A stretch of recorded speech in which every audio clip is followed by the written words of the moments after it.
Hello and welcome to the Schooner Pod. I'm your host, Bobby Howard. With me today is my co-host, Jamison Maxwell, and we're going to be breaking down OU's first game of the season and its announcement for a Friday night game. Just some lighthearted opinions on that, and I'm sure some other stuff will squeak in there as it tends to happen. Jamison, welcome on the pod.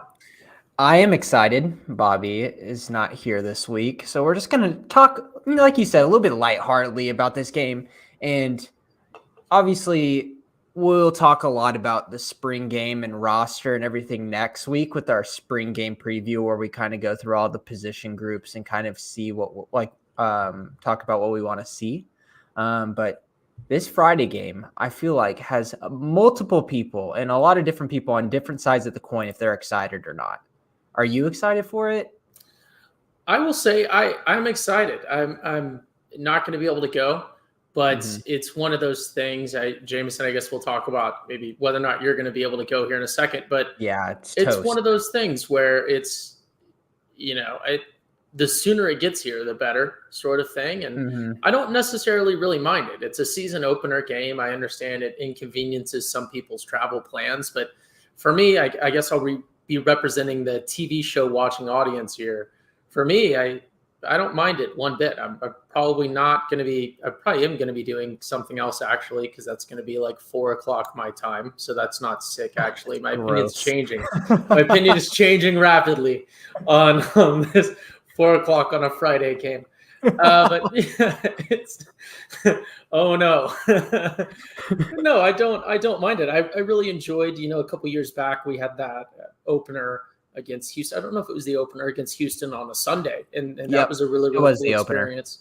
But obviously a Sunday is very different than a Friday, especially when you're talking about people traveling in.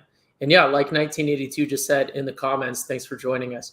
That was the first thought that I had when I was trying to sell it to the group chat was this is going to be the SEC's first game of 2024, and we get to do it. So there is that selling point there as well. This game, not for me and you. Obviously, we're out of state, so this completely throws I was planning to come for this weekend, and now I'd have to take off Friday and come in Thursday night, and I'm just going to throw things in the trash. I don't think I'm going to be able to make it now. But for the fans that live in Norman, and especially the students, let's talk about the students. I think that this could be an absolutely epic weekend for them. This is Labor Day weekend, and a Friday night game is one thing. We get those, the Thanksgiving games, like the TCU game. You get it on a Friday, but that's like the day after Thanksgiving. That's not a true post-Thursday.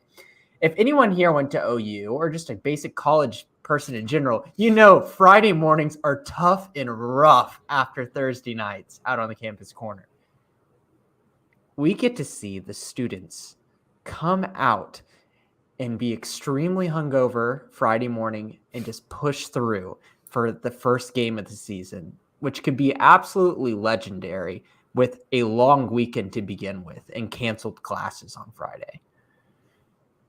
Yeah, I had to hold my tongue when I was doing. I was going a little long on the TV viewer monologue at the start, but yeah, that's another thing you saw me saying in the group text, and I've been a long time defender of the student body on this podcast. It is their team ultimately.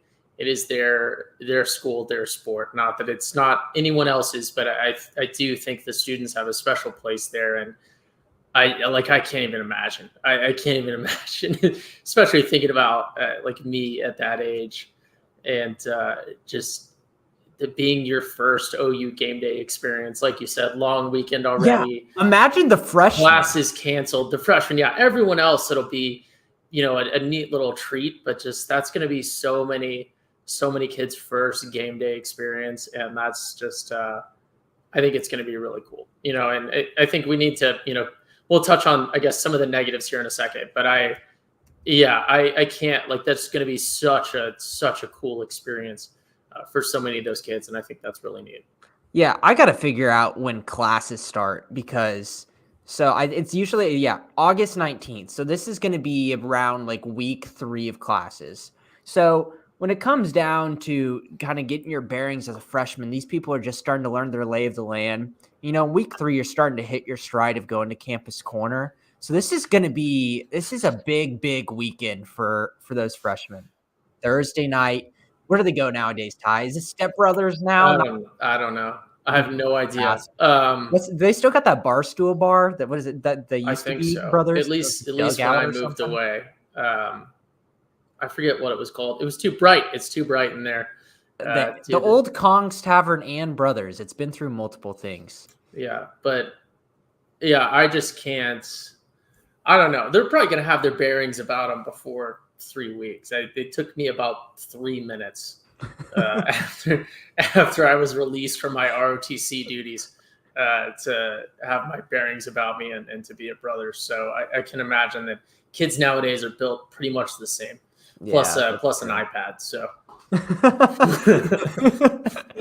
it's going to be fun. And like the act of like canceling Friday, that Friday of Labor Day weekend, kids were skipping those classes like nobody's business to begin with already. Like that was like the first time like students are really starting to think like, all right, I just started classes. I'm a couple weeks in, but this is a golden opportunity just to completely skip Friday. So good on OU. And obviously they have to. This is not any kind of like, congratulations, students. We have a game on Friday and we will give it off to you so you can have fun. No, Oklahoma's university cannot function with students. It's for the staff around. No, yes. I was going to say it's for the staff. It's the students won't show up to class either way. It's not fair to have your professors, employees that have to show up, deal with game day traffic, and then try to leave at 4 when the game kicks off at 6. It's not a tenable situation.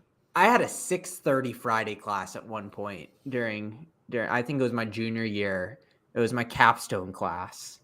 And I can't imagine if that class was not canceled and we had a Friday game.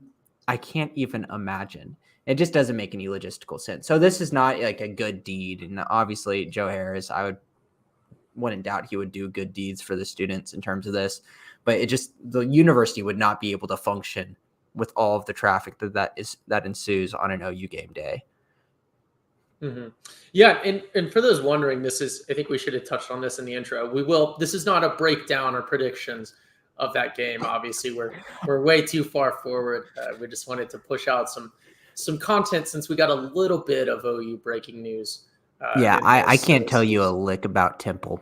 I got nothing for you. And that's not going to happen. Recently, live on the pod, a few months ago, I think in bowl season, I learned that they're in fact not in Texas. They're in Ohio. I didn't realize that they play in Philly. They are like super close to me, and they play OU plays in Philly, which is going to be awesome in 2 years. I completely learned that, so I'm on the same page as you. I knew they weren't in Texas. That was stupid.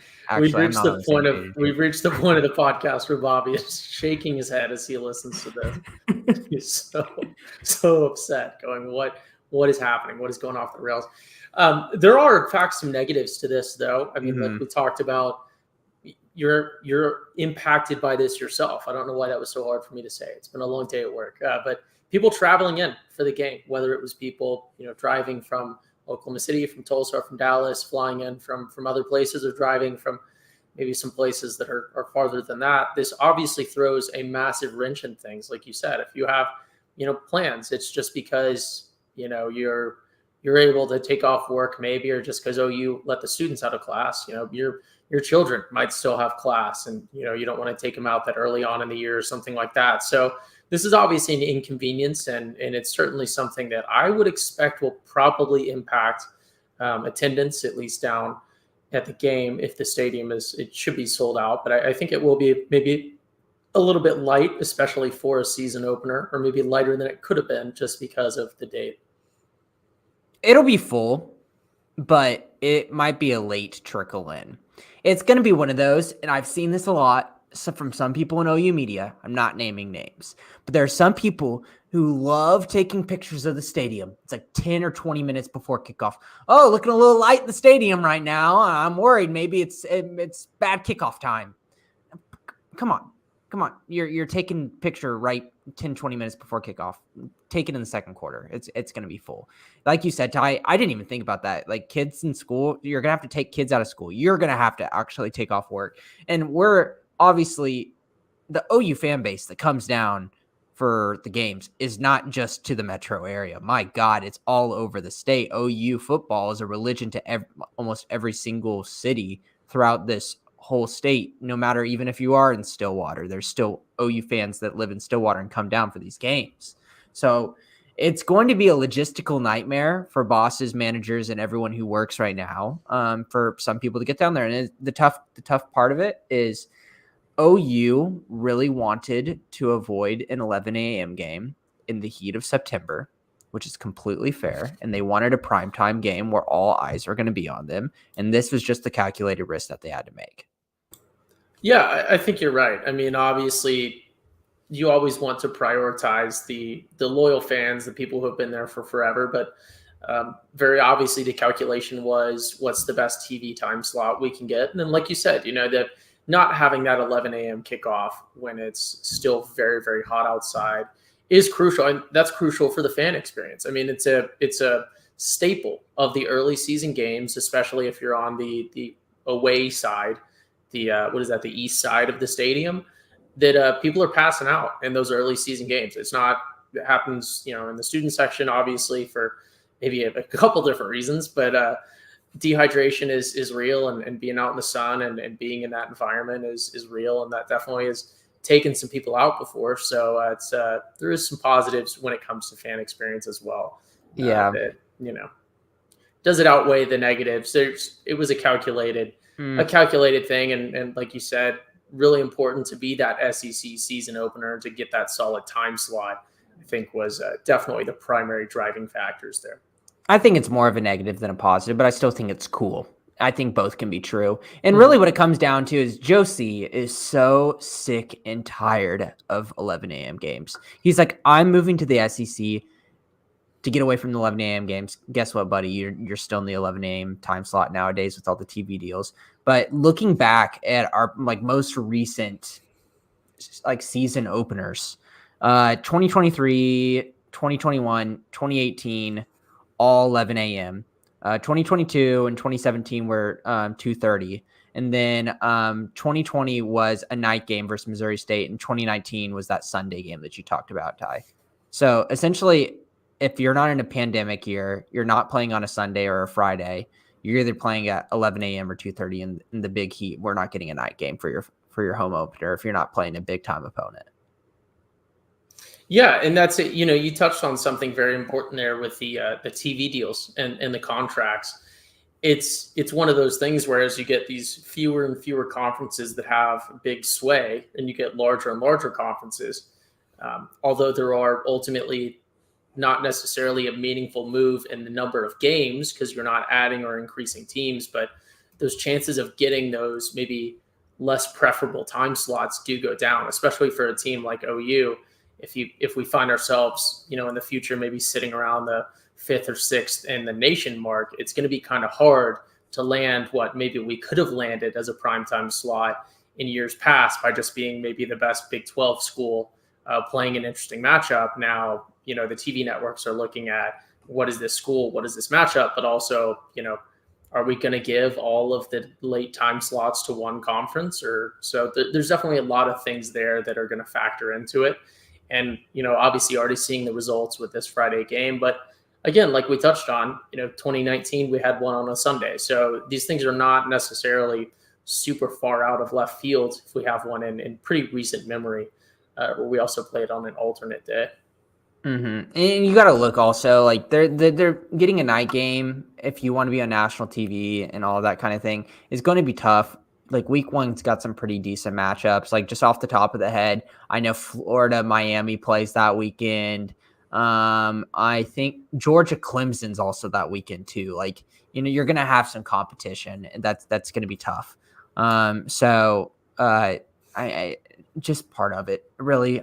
It'll be fun, to talk about OU before and watch that Friday night game and then kind of get to enjoy your Saturday of just watching college football and not have to worry about the OU game itself.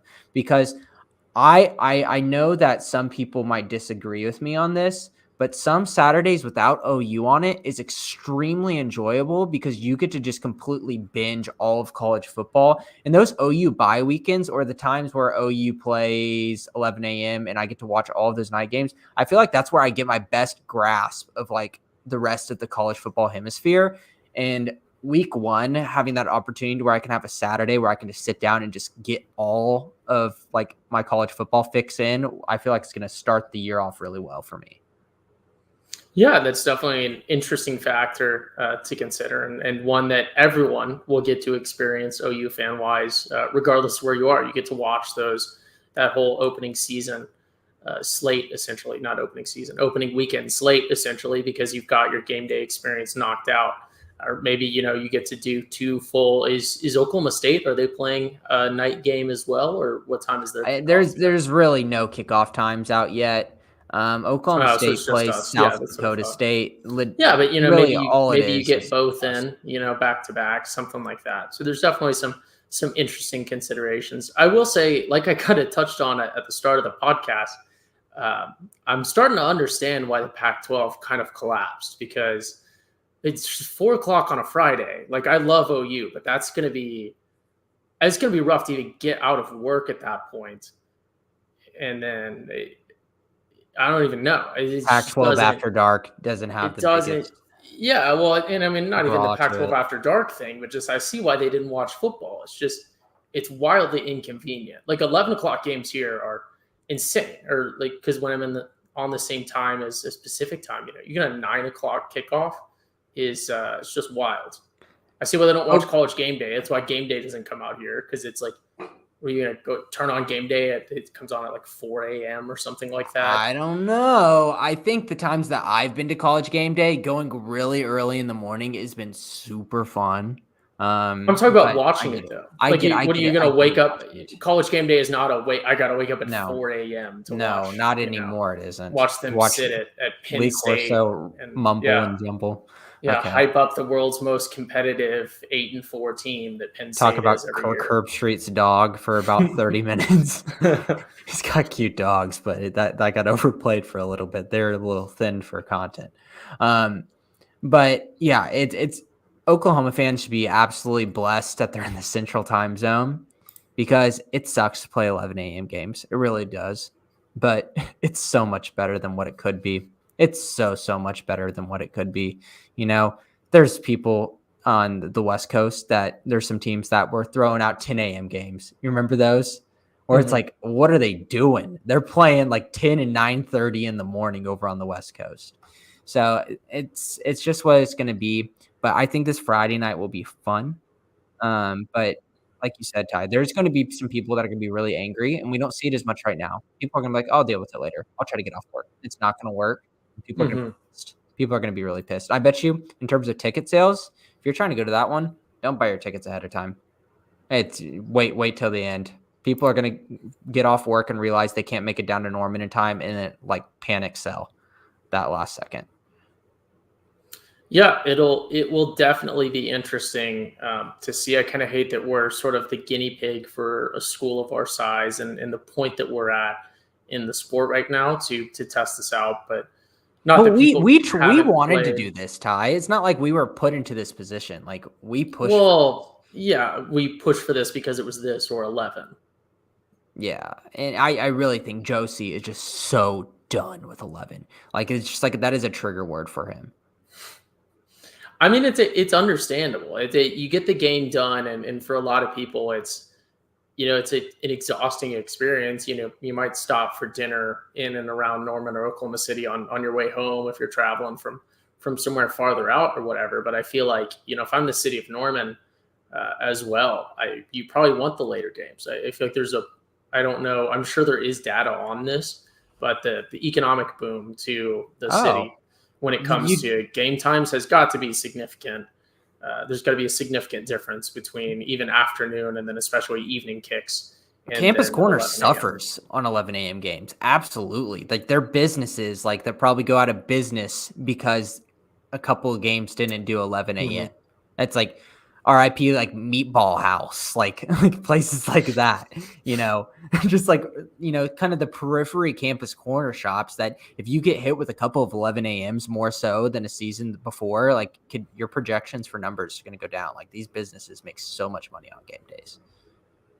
Yeah, that will certainly be interesting to see what is said about that afterwards. Jameson, you almost triggered my hot takes on tailgating consolidation in and around the north end of campus there, bringing up the campus corner.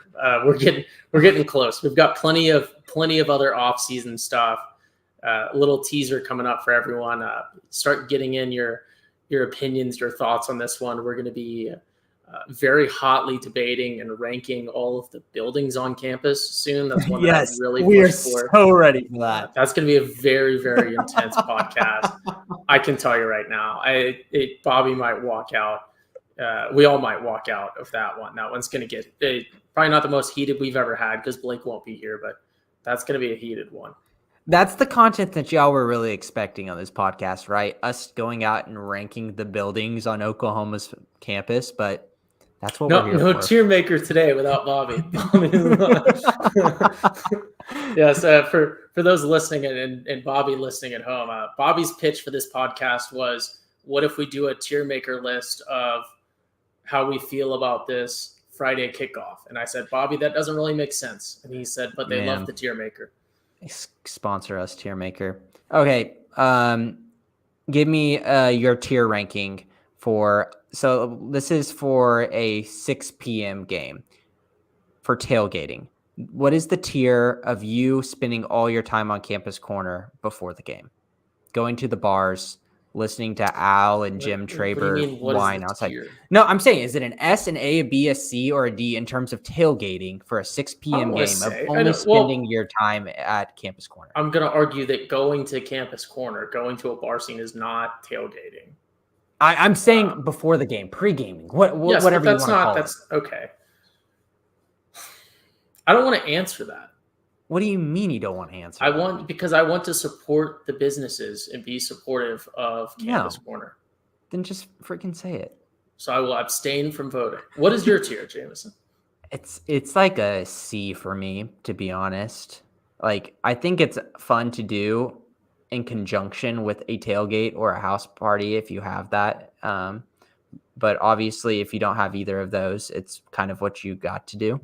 But it gets so crowded so fast, and it's the price of once you get inside the stadium. If you want to continue to drink beer inside the stadium, the price adds up so much if you spend your time there. But I do really like on campus corner just sitting there and after the game and watching all the drunk people go and yell at Jim Traber and Al Ashback and see what they do. I really do enjoy that, especially after losses. That's a must. Like, if you're trying to find a silver lining in losses this year, just go and just watch Jim get angry at people. That's top-notch stuff. That's A tier. That's why we can't do a live show ever. Bobby did have a live show where he essentially tried to do a Patreon thing after a loss. And I think only one person paid him $1. And it was just him walking home, getting really mad, walking with his phone. That's top tier quality right there. I do remember this. Can we set up a little tent, all three of us, and just sit there and after losses, get a microphone and an amp where everyone could hear us and see if people listen to us? It'd be really sad. It would be really sad is the big picture of it. People are like, who the hell are these guys? That's a depressing idea, Jason. Okay, well, thanks for not answering my question about the tier maker of Campus Corner. What is your tier maker for just tailgating then?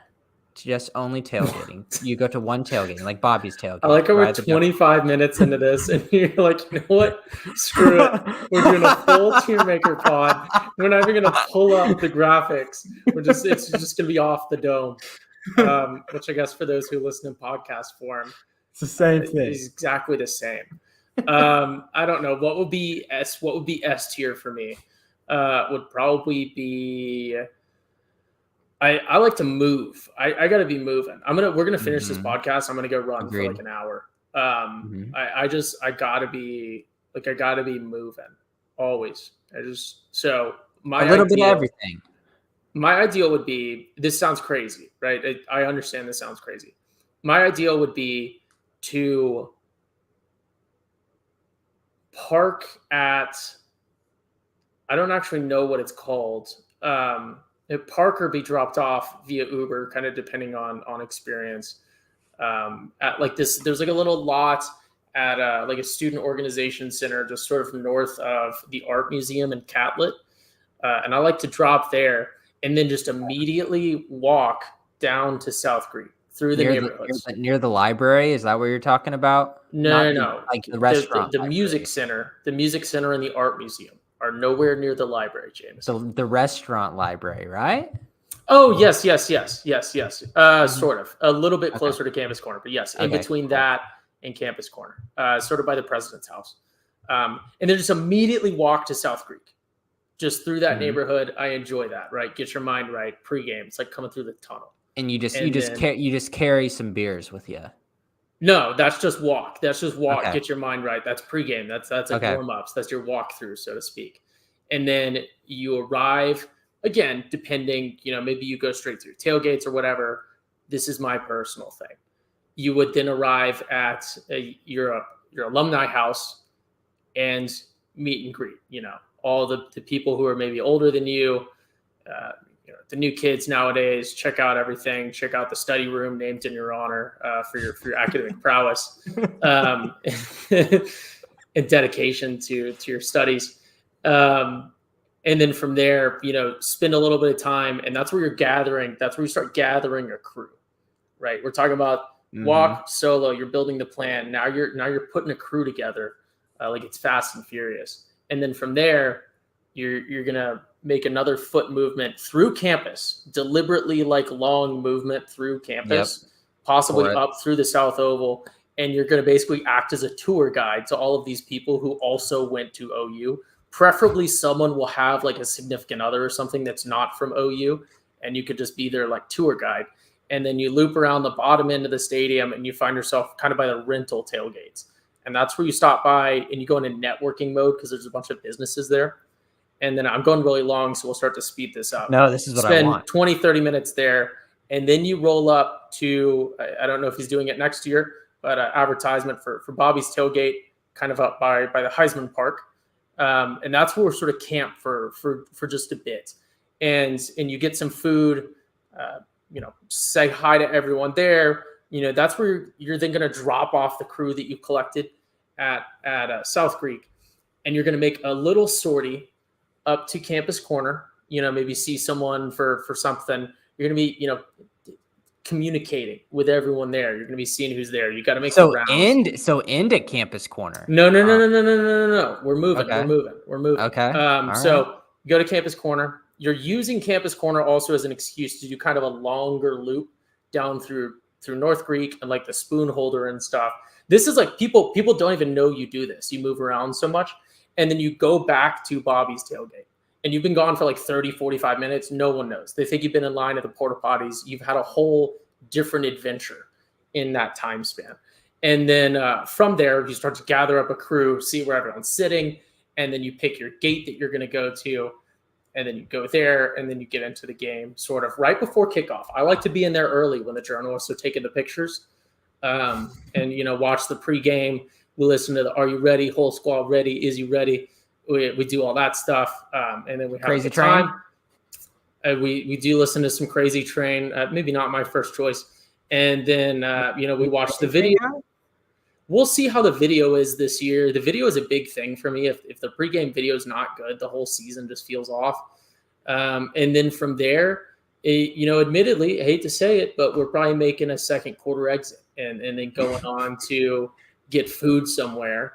And then we'll see. But yeah, that's it. Really, it's about moving. I'm talking about in the span of 3-4 hours max. We're just moving. We're getting our steps in. I got you. I like treating tailgates and pregame like a buffet. Yeah, a D tier, F tier experience, worst possible thing is just being tied to one location.